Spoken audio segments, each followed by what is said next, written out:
ఇక్కడ నేను చెప్పినట్టుగా కొన్ని కేసులు ఉన్నాయి,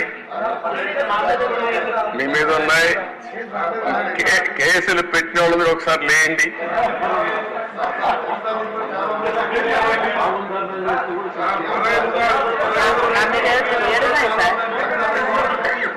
చూసారా దేశ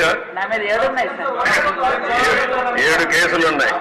అంటే రాజకీయ పోరాటం చేసిన వాళ్ళందరిపైన కేసులు పెట్టారు. అంటే ఇంకెప్పటికీ బయట రాకూడదు అనుకున్నారు, కానీ నేరుగా ప్రజలు ఆలోచించి అసెంబ్లీ పంపించారు అధ్యక్ష అందరినీ. మెజారిటీ మీరు చూశారు. ఆనాటి పాలనలో మనందరూ బాధితులై అసెంబ్లీ నుండి అందరూ. Thank you.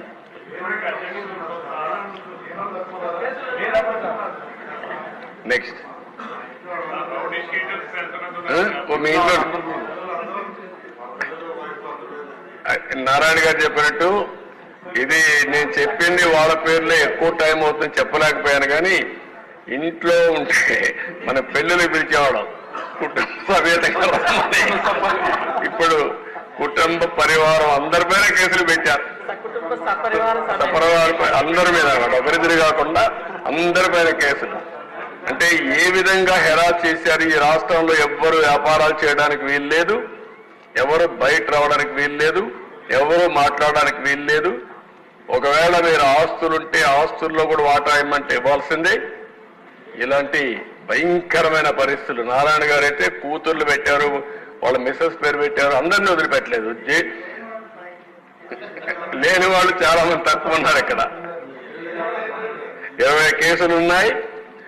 అల్లుణ్ణి, కూతుర్ని, భార్యని అందరినీ సిబిసిఐడి తీసుకొచ్చి ఎక్కడికక్కడ ఎంక్వైరీ మీద ఎంక్వైరీ ఎన్ని చేయాలని చేసే పరిస్థితికి వచ్చారు.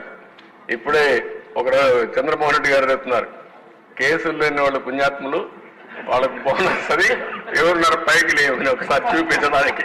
కేసులు లేని వాళ్ళు అదృష్టవంతుల వాళ్ళు. చూసారా దేశ కేసులు లేని వాళ్ళు వీళ్ళు మాత్రం మెజారిటీ